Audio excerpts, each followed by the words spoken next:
नमस्कार, मैं हूं मुस्कान सिंह और आप देख रहे हैं ट्रेंडिंग न्यूज भारत। आज हम बात करेंगे बिहार के ऐतिहासिक राजनीति की, जहां सरकारें बदली, लोग बदले, लेकिन कुछ नहीं बदला तो वह सियासत की गर्मा गर्मी। पटना की वो ऐतिहासिक सड़कें जहां एक वक्त पे न केवल ट्रैफिक बल्कि सियासत की गर्मी भी बहती थी।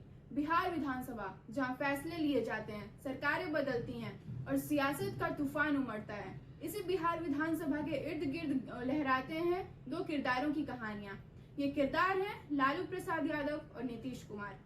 आइए जानते हैं इनके बारे में विस्तार से।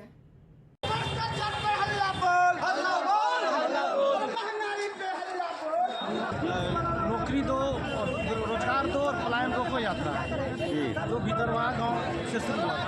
एक्चुअली क्या है कि बिहार में जो मुद्दे हैं, हमारे आदरणीय जो राष्ट्रीय नेता है राहुल गांधी जी, यहाँ पे बिहार की सबसे बड़ी समस्या बनी हुई है, युवाओं के साथ हमेशा धोखाधड़ी हो रही है। पेपर लीक की मामला सबसे बड़ी बात है, नौकरी में सेटिंग की मामला, और जितनी भी एग्जामिनेशंस हो रही है सभी में विवाद हो रहा है जी। और सभी में सारे एग्जाम्स में जो विवाद हो रहा है, अभी हाल में बीपीएससी में देखिए, और सरकार इतनी कठोर और रिजिड हो गई कि बीपीएससी के एग्जाम को कैंसिल नहीं होने दी, जबकि ये साफ भेदभाव था। प्रथम चरण में जो बीपीएससी का जो एग्जाम हुआ है उसका परसेंटेज ले लीजिए तो सफल हुए हैं, और सेकेंड में जो कैंसिल हुआ जो बीपीएससी का एग्जाम हुआ पीटी, उसमें ज़्यादा लोगों का सिलेक्शन हुआ, जो एक भेदभाव। तो किस आधार पर बीपीएससी में जो किस आधार पर सिलेक्शन हुआ पीटी में, वो तो बीपीएससी बताएगी। तो ये कई ऐसे मुद्दे हैं। तो सबसे बड़ा मुद्दा कि यहाँ विगत 30 सालों से इंडस्ट्री के क्षेत्र में, रोजगार उद्योग के क्षेत्र में यही कारण है कि बाहर लोग कमाने जा रहे हैं, प्रवासी मजदूरों की संख्या ज़्यादा है, और बिहार जो है मजदूर सप्लायर स्टेट बन गया है। 1990 के 91 का जो आर्थिक सुधार हुआ, उस आर्थिक सुधार का जो नई नीति आई केंद्र में कांग्रेस की, उसका बिहार लाभ नहीं उठा पाया। बिहार इसलिए लाभ नहीं उठा पाया कि यहाँ कहीं न कहीं एक अलग राजनीति में बिहार 1990 के बाद फंसता चला गया, और आर्थिक सुधार का लाभ बिहार नहीं उठा पाया, औद्योगिकरण इसका नहीं हो पाया। यही कारण है कि मतलब स्टेट बन गया। जो स्टेट बिहार में आप भारत में 70 साल थे करीबन राज में, उस समय बिहार के याद नहीं आता कि बिहार को आप आंकड़ा उठा के देख लीजिए। स्वतंत्रता के बाद बिहार का आर्थिक ग्रोथ देख लीजिए। स्वतंत्रता के बाद बिहार जो था वो डेवलपिंग स्टेट था, और अन्य राज्यों से इसका ग्रोथ ज़्यादा बेहतर है। आप आंकड़े उठा के देख लीजिए। लेकिन बिहार का जो पतन शुरू हुआ आर्थिक सुधार के बाद, जहाँ अन्य राज्य अपने को ढाला उसके हिसाब से उदारीकरण, नीतीश कुमार और के आधार पे, वैश्वीकरण के आधार पर अन्य राज्यों ने अपने को वैश्वीकरण से जोड़ के इंडस्ट्रियलाइजेशन हुआ। वहीं बिहार का इंडस्ट्रियलाइजेशन नहीं हुआ, समय के साथ नहीं चल पाया। जबकि स्वतंत्रता के बाद बिहार का जो ग्रोथ रेट है, आप गौर कीजिएगा, बिहार का ग्रोथ रेट अन्य राष्ट्र की राजनीति में नहीं है। 2025 में आप लोग क्या तैयारी रहेगी? 2025 का तैयारी क्या रहेगा आप लोग? 2025 में जो भी हाईकमान, जो भी आला कमान निर्णय ले रहे हैं, अलग अलग जगहों पर कार्यक्रम चल रहा है, पार्टी परिवर्तन से गुजर रहा है। राष्ट्रीय प्रदेश अध्यक्ष भी नए आए हैं, और जो राहुल जी का नारा है, जिसकी जाति जितनी भागीदारी, और जो उन्होंने कहा कि सामाजिक आर्थिक विकास के लिए जाति गणना की बात की, न कि उन्होंने राजनीतिक में जातिवाद की भी। सामाजिक आर्थिक विकास के लिए उन्होंने बात की है कि जातीय जनगणना की, ताकि सभी सामाजिक आर्थिक स्टेटस उनकी अच्छी हो जो पिछड़ गए हैं विकास के बाद में। इस मुद्दे और एजेंडे को लेकर और युवाओं के एजेंडे को लेकर कांग्रेस आगे बढ़ेगी। ये राहुल गांधी जी ने साफ कहा। 2025 में क्या आप लोग की भागीदारी रहेगी कांग्रेस की, बिहार कांग्रेस की? कांग्रेस की भागीदारी गवर्नमेंट बनेगा महागठबंधन का जी, महागठबंधन के साथ। तो क्या आप लोग की भागीदारी रहेगी? कितने सीट पर चुनाव, ये अभी कंफर्म नहीं है? अभी तो क्लियर नहीं हुआ, पार्टी का आला कमान निर्णय लेंगे, डिसीजन लेंगे। लेकिन अभी जो है तो बीजेपी की सरकार में सारे लोग जूझ रहे हैं, बेरोजगारी का सामना कर रहे हैं। यहाँ का जितना जो अफसर हैं बीजेपी समर्थित सरकार में, सारे भ्रष्ट हैं। ब्लॉक से लेकर थाना तक बिना पैसा का कोई बात नहीं करते हैं। यहाँ जो है नीतीश जी के ओएसडी है गोपाल सिंह, वो डीएफओ के बेटा बेटी के नाम पर इन्होंने 26 कट्ठा राजगीर में ज़मीन जो लिए हैं, वो ज़मीन जो है 13 करोड़ उसका लागत है, 50 लाख रुपये पर है। पुलिस अकादमी के बाद में अभी मुझे ये भी पता चला है, इस पर मुख्यमंत्री ने संज्ञान लिए हैं, जांच चल रहा है। खाद्यान्न विभाग में जो घोटाला हुआ है, पशुपालन विभाग से भी बड़ा घोटाला है। जी जाना पड़ेगा उसको, बेरोजगारी से झेल के, आर्थिक तंगी के कारण दूसरे राज्यों में जाके मजदूरी करते हैं। बिहार आज मजदूरों की फैक्ट्री बन गई है। हमें बाहर जाने पे इतनी प्रताड़ना, इतना नीच व्यवहार हमारे साथ किया जाता है। बिहारी को गाली देखा जाता है। क्यों ऐसा हो रहा है?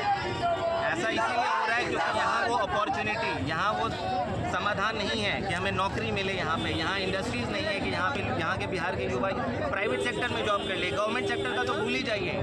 जितना भी सरकारी परीक्षा है सबका एक पेपर लीक हो जाता है। मेरा भाई यहाँ पीछे यहाँ पे इतने लड़के आए हुए हैं, बीपीएससी के छात्र हैं। छात्र आंदोलन करता है या पढ़ाई करता है? बताइए, आंदोलन करेगा कोई छात्र? एग्जाम लेके बेचारा निकलता है, 500 रुपये में जाके अपना रहता है स्टेशन पे, रात भर ट्रैवल करता है, स्लीपर में धक्के खा के एग्जाम के सेंटर में पहुंचेगा, एग्जाम देके निकलेगा, घर पे फोन आएगा कि बेटा पेपर लीक हो गया। कैसा लगता होगा उसके? आप भी जॉब कर रहे हैं, आप भी ये जो कर रहे हैं कुछ ना कुछ कर ही रहे हैं ना, पत्रकारिता कर रहे हैं, रोजगार का साधन है। बिहार के युवा में कौशल की कमी नहीं है, स्किल की कमी नहीं है, बहुत ही ज़्यादा। ये पूरा बिहार पूरे इंडिया को चला रहा है। वो 2005 से लगातार मुख्यमंत्री जी है और कहते हैं बिहार में बाहर नीतीश कुमार है। सब बिहार के बाहर है इसीलिए नीतीश कुमार है। सब बिहार के बाहर है इसीलिए नीतीश कुमार है। बिहार में बाहर नहीं है, सब बिहार के बाहर है। हम भी बाहर से आए हैं, हम बिहारी हैं, लेकिन हम बाहर जॉब करते हैं। आपकी यदि 2025 में सरकार आएगी तो क्या प्राथमिकता रहेगी? देखिए, पहली बात बिहार में अगली सरकार इनकी नहीं आने वाली है। ये मैं आपको डंके की चोट पे कह रहा हूँ। युवा जाग गया है। ये सिर्फ कांग्रेस का आंदोलन नहीं, ये पूरा जन भागीदारी का आंदोलन है। हर युवा हर क्षेत्र से यहाँ पे आज है। क्यों है? क्योंकि सब ग्रस्त है, सब परेशान हैं। आखिर कब तक हम लोग ऐसे धक्के खाएंगे? तो ये बेसिकली हम सब लोगों के लिए एक आंदोलन है। हम सरकार से मांग करने जाएंगे। हम कोई माननीय नीतीश कुमार जी का कोई घेराव नहीं। हम अपना प्रश्न है हमारा कि हम लोग कब तक इस तरीके से बिहार के बाहर जाने के लिए मजबूर हैं? कब तक मजबूरी रहेगा ये? जदयू आरोप लगाती है आप लोग पर कि जब चुनाव आता है तब कांग्रेस को मतलब बहुत जत्था कथा निकलता है, फिर उसके बाद शांत हो जाता है। देखिए, जदयू के बारे में हम यही कहेंगे कि अभी थोड़ा सा माननीय मुख्यमंत्री जी पे थोड़ा ध्यान दीजिए। उनका स्वास्थ्य अभी ठीक नहीं चल रहा है। बहुत दिनों से हमें बहुत चिंता है हम लोगों को भी कि उनके स्वास्थ्य को क्या हुआ। तो मेरी हाथ जोड़ के विनती है कि अभी उनके पहले स्वास्थ्य के ऊपर काम किया जाए। रहा बात दूसरी बात कांग्रेस का, तो कांग्रेस देश की सबसे पुरानी पार्टी है। गली गली हर चौक चौराहे पे हमने आंदोलन किया, लेकिन सबसे बड़ी समस्या हमारे साथ ये है कि हमें किसी ने मीडिया कवरेज नहीं दिया। आज के डेट में मैं माफ़ी चाहूँगा, लेकिन मीडिया भी आज के डेट में बायस्ड है। यात्रा का शुरुआत हो रहा है, आप लोग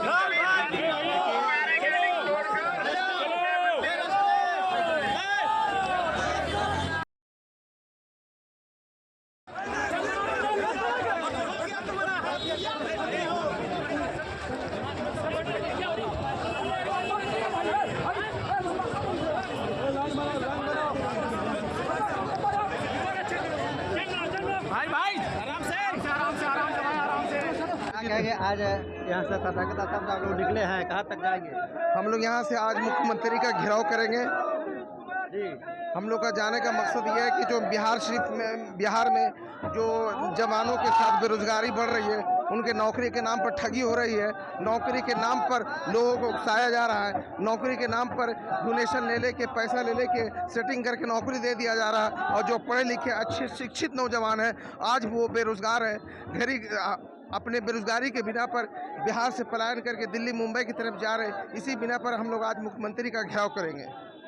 आप तो पहले भी सरकार में रह चुके हैं, केंद्र में भी बिहार में भी, उस समय ये सब याद नहीं आया था कि प्लान? नहीं, उस टाइम भी याद थी, लेकिन ऐसी स्थिति नहीं थी। हर जमाने में स्थिति बदलती रहती है।